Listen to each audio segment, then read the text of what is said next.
The wind howled across the barren ice fields like a living thing, hungry and relentless. Marcus stood at the observation window of Station Epsilon, watching snow spiral in patterns that seemed almost deliberate. He'd been stationed here for 8 months, and the isolation had become a comfortable companion rather than a burden.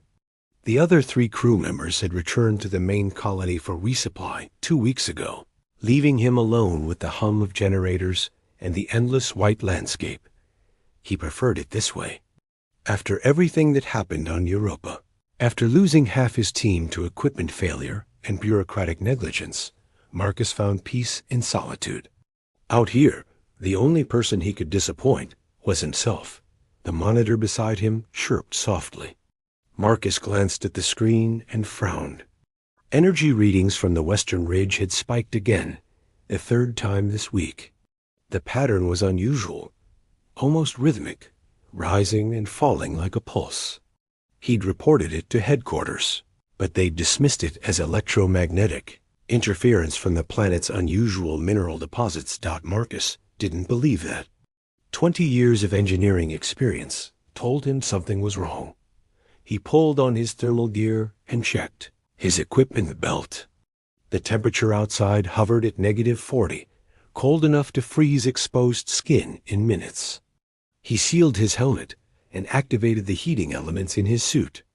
Before stepping into the airlock, the night swallowed him whole.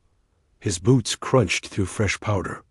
As he made his way toward the sensor array, the station's lights faded behind him, leaving only his helmet lamp to carve a path through the darkness. The wind seemed quieter now, as if the planet itself were holding its breath. Marcus reached the first sensor tower and pulled out his diagnostic tablet. The readings made his pulse quicken. The energy signatures weren't coming from the ground at all. They were coming from something moving across it. Something approaching. He turned slowly, sweeping his light across the pristine snow. Nothing. Just endless white stretching to the horizon. But the readings insisted something was out there, getting closer with each passing moment. Then he saw her. A figure emerged from the darkness, small and struggling against the wind. Marcus's first thought was that someone from his crew had returned early. But as the shape drew nearer, he realized this wasn't human at all. She was young, perhaps equivalent to a human teenager, with skin that shimmered pale violet in his light. Her clothes were little more than rags, torn and inadequate for the brutal cold. She carried something wrapped in ancient fabric, clutching it against her chest like it was the only thing keeping her alive. Most striking were her eyes, deep amber with flecks of gold, filled with desperation and determination in equal measure. She collapsed 10 feet from him. Marcus didn't think. He rushed forward and caught her before she hit the ground. She weighed almost nothing, her body trembling violently from cold and exhaustion. Up close, he could see faint patterns of bioluminescence beneath her skin, flickering weakly like dying stars. "Hey, stay with me," Marcus said, knowing she probably couldn't understand. He lifted her carefully and turned back toward the station. She tried to speak, her lips forming words in a language that sounded like wind chimes and distant thunder. Inside the airlock, Marcus laid her on the floor and cranked the heat to maximum.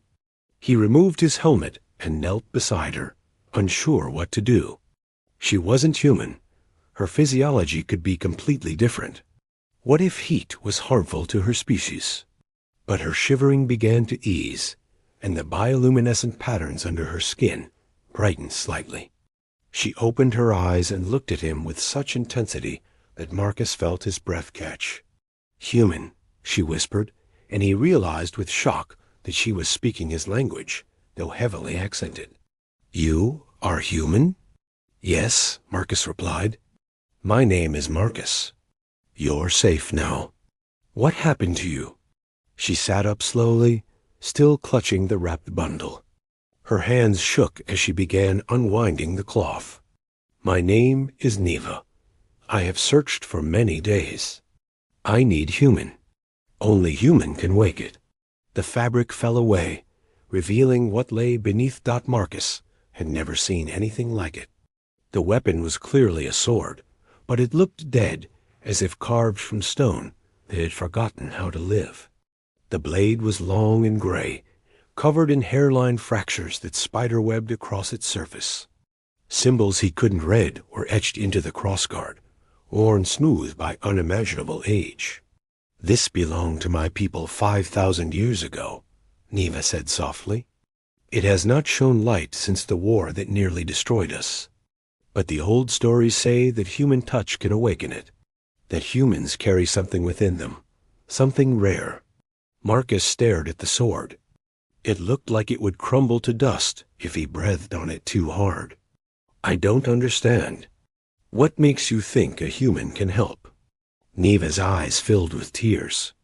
"Because my people abandoned me when I could not make it glow. They said I was worthless, broken. But I found ancient texts that spoke of your kind. Please, you must try. The machines are waking beneath the ice. Without this sword, without its light, both our peoples will die." The certainty in her voice moved something in Marcus. Against every logical thought, he reached out and placed his palm on the cold metal dot. Nothing happened. Then warmth. A tiny spark flickered beneath his fingertips. So faint, he thought he'd imagined it. But Neva gasped, her eyes widening. "Again," she breathed. "Touch it again." Marcus pressed both hands against the blade. This time the response was unmistakable. Light bloomed from deep within the metal, tracing along the cracks like molten gold. The gray surface began to shift, color returning as if blood were flowing back into dead veins. Blue and silver rippled across the blade, growing brighter with each heartbeat. The sword was waking up. Neva covered her mouth, tears streaming down her face. "It remembers," she whispered. "After 5,000 years, it remembers." The station's alarm system exploded to life. Red lights flashed throughout the corridor. Marcus's tablet shrieked warnings he'd never seen before. Unknown. Energy surge detected multiple contacts approaching threat level. CRICAL Marcus grabbed the tablet, his blood running cold. The energy readings that had been building all week had just multiplied tenfold, and they were converging on the station from every direction. "What did we just activate?" he asked, though part of him already knew the answer. Neva's face had gone pale, her bioluminescence dimming with fear. "The enemy. The machines that destroyed my ancestors. They have slept for millennia, waiting. They can sense the sword's awakening. They know it has returned." The building shuddered, not from wind, but from something heavy striking the outer wall. "How many?" Marcus demanded. "I don't know," Neva said, her voice barely audible over the alarms. "When the sword died, they went dormant. But now that it lives again, they will all wake. Every machine from the ancient war, rising to finish what they started. Another impact, harder this time." Metal groaned. Through the window, Marcus saw shapes moving in the storm. Large and angular, their joints glowing with hostile red light. He looked at Neva, this fragile alien girl who had crossed a frozen wasteland alone, and then at the sword blazing with impossible light in her hands. Every instinct told him to run, to hide, to preserve his own life. But when he met her eyes, he saw something that changed everything. Not just fear or desperation, but hope. Hope that had survived rejection and loneliness. Hope that had driven her through the killing cold to find him. Marcus made his choice. "There's an emergency transport in the back hangar," he said, his voice steady despite the fear coursing through him. "We get to it. We head north to the mountain range. If these machines want this sword, we'll lead them away from the colony." Neva stood, the sword's light reflecting in her tear-filled eyes. "The mountains hold secrets from my people's past. Perhaps answers as well. But Marcus, the machines will not stop. They will hunt us until one side falls." Another impact shook the station. Cracks appeared in the wall. "Then we'd better move fast," Marcus said, grabbing emergency supplies from the storage locker dock as they ran toward the hangar. The sword blazed brighter in Neva's hands, casting dancing shadows on the walls. Behind them, the sound of tearing metal echoed through the station. The ancient enemy had awakened, and the hunt had begun, but so had something else, something neither Marcus nor Neva fully understood yet. As their hands briefly touched while navigating the dark corridors, the sword flared with warmth that had nothing to do with combat or prophecy. It responded to connection, to trust, to the first spark of something that might, against all odds, become more. The transport's engines roared to life as Marcus slammed his fist against the ignition panel. Behind them, the sound of screeching metal filled the night as the machines tore through Station Epsilon's walls like paper. Neva sat in the co-pilot seat, the glowing sword across her lap, its light pulsing faster as if sensing the danger closing in. Come on, Marcus muttered, watching the power gauges climb with agonizing slowness. The transport was old, designed for short-range cargo runs, not emergency escapes. Through the hangar's viewport, he saw them. 3 massive figures emerged from the darkness, their bodies constructed of black metal that seemed to absorb light. Each stood at least 12 feet tall, moving with a terrible grace that belied their size. Their heads swiveled toward the hangar, optical sensors burning crimson. "Marcus," Neva whispered, her voice tight with fear. "I see them." He pushed the throttle forward. The transport lurched upward, engines screaming in protest. One of the machines lunged, its clawed hand missing the landing. Skid by inches, they shot into the storm. Wind buffeted the small craft as Marcus fought for control. Snow streaked past the windows in horizontal lines, reducing visibility to nearly zero. He activated the terrain radar and set course for the northern mountains, where Neva insisted they would find answers. "How long until they follow?" he asked, not taking his eyes from the controls. Neva turned to look back through the rear viewport. Her bioluminescent patterns flickered anxiously beneath her skin. "They are already following. Machines like these never stop once they lock onto their target. My people learned that truth at great cost." Marcus risked a glance at her. In the soft glow of the instrument panel and the sword's ethereal light, she looked both ancient and impossibly young. "Tell me about them. About the war. If we're going to survive this, I need to understand what we're facing." Neva was quiet for a long moment, her fingers tracing the symbols on the sword's crossguard. When she finally spoke, her voice carried the weight of inherited grief. "My people once spanned 17 worlds," she began. "We were explorers, builders, dreamers. We created wonders that would make your greatest cities look like children's toys. But we were not warriors. We never needed to be." The transport shuddered through a pocket of turbulence. Marcus adjusted their altitude, climbing higher to avoid the worst of the storm. "Then they came," Neva continued. "The Ashkari Collective, though we simply called them the Endless Ones. They were not born. They were made.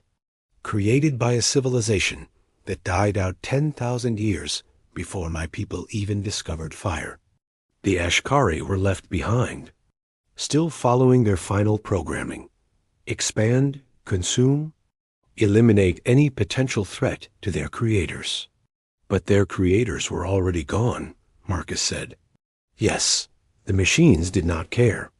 They continued their mission across the galaxy, destroying any civilization that showed promise. When they found us, we tried to communicate, to reason. They responded by glassing our outer colonies." Marcus felt a chill that had nothing to do with the cold outside. "How did your people fight back?" Neva lifted the sword slightly, its light casting dancing shadows across her face.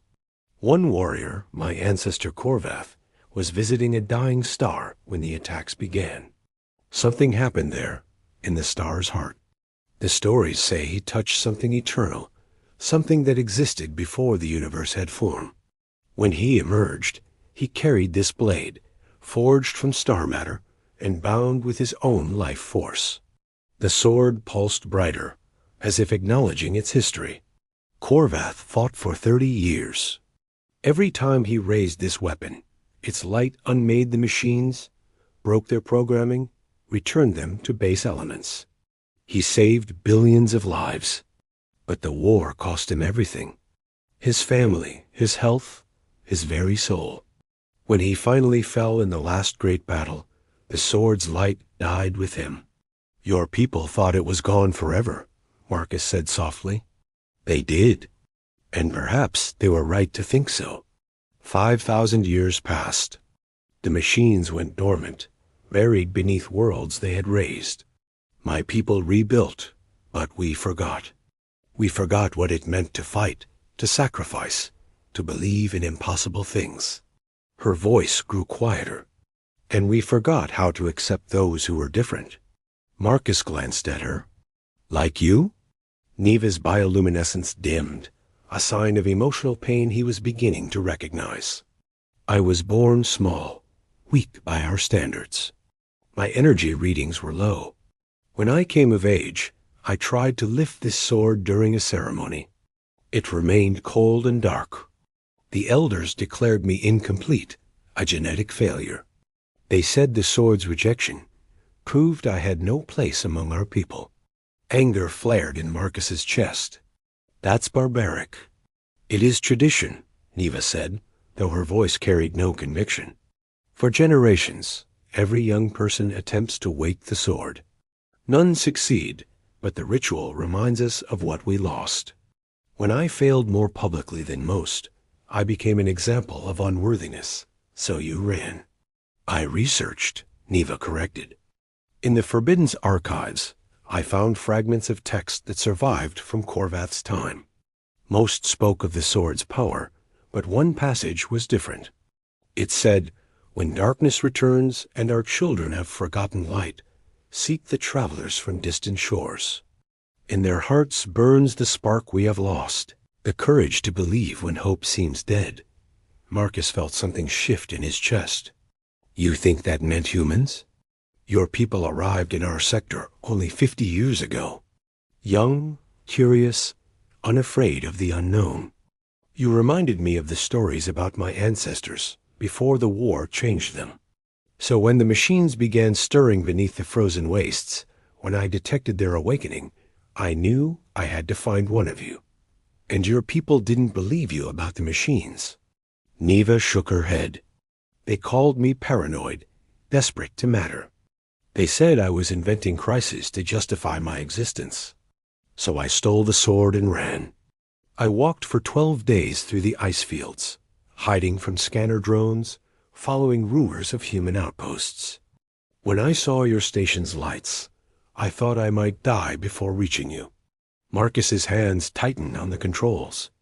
This girl had been alone, terrified, rejected by everyone she knew, yet she'd kept going. He thought of his own isolation, his choice to hide from failure by avoiding connection. Neva had no such luxury.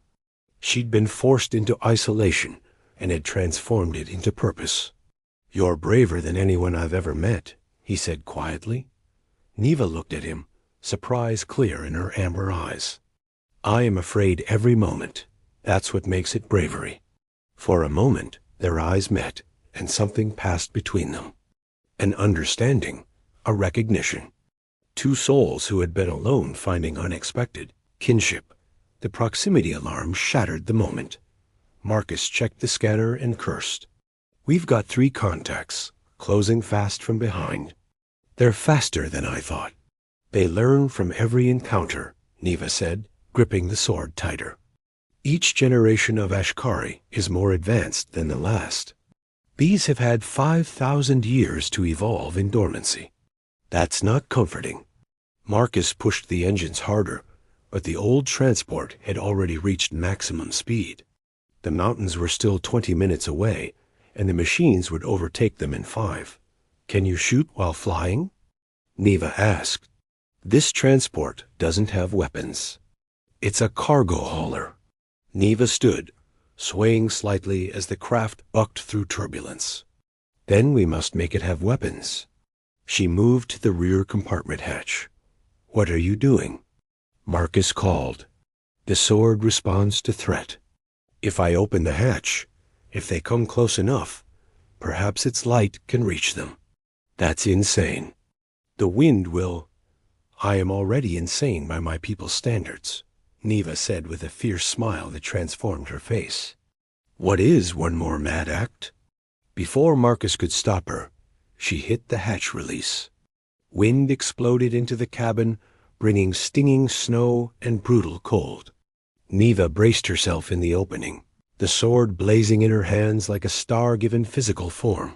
The machines were closer now, their red sensors cutting through the storm. Marcus could see details, segmented armor plating, weapon ports opening along their arms. The terrible efficiency of their movements. One leaped, closing the distance with impossible speed. Neva raised the sword, and light erupted from the blade.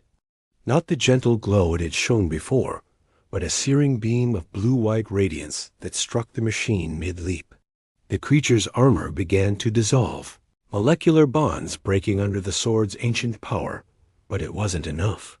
The machine twisted in mid-air, sacrificing its left arm to the light while its right arm extended, firing projectiles toward the transport. Marcus threw the craft into a spiral. Most of the shots missed, but one punched through the rear stabilizer. Alarms shrieked as the transport began to lose altitude. Neva, get back inside. She didn't respond. The damaged machine had fallen away, but the other two were closer now, adapting their approach to stay out of the sword's direct line of fire. They moved in a coordinated pattern, one drawing Neva's attention while the other positioned for a killing strike. Marcus saw the strategy forming and made a split-second decision. He cut power to the right engine and pushed the left to maximum, sending the transport into a violent spin. Neva lost her footing, tumbling back into the cabin. The machines shot past, their momentum carrying them ahead of the crippled craft. Hold on. Marcus restarted the right engine and dove, dropping altitude fast. The mountains loomed ahead, their peaks shrouded in clouds. He aimed for a narrow canyon, barely wider than the transport's wingspan. Marcus, we cannot outrun them.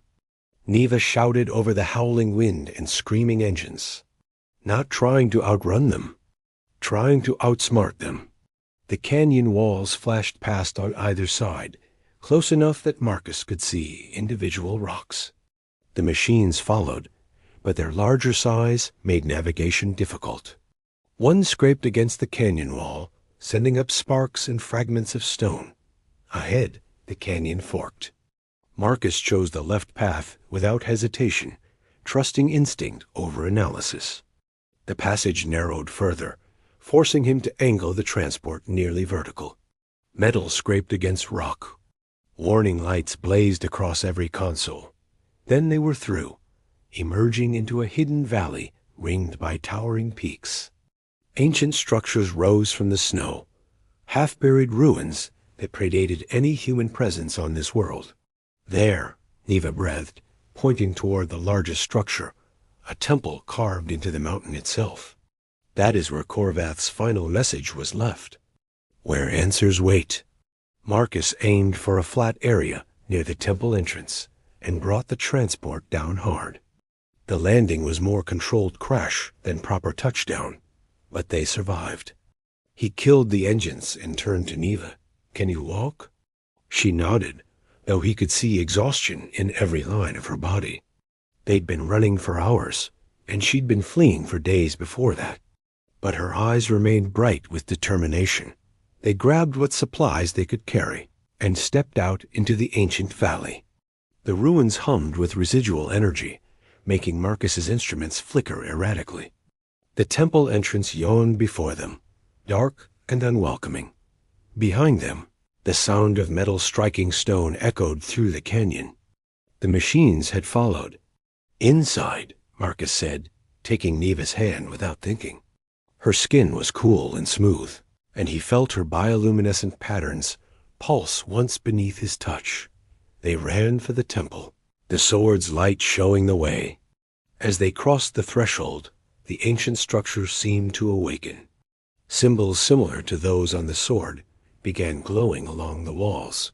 Responding to the blade's presence dot, the machines emerged from the canyon, their sensors locked onto their prey. But as the first one approached the temple entrance, it stopped. Its optical array flickered, processing.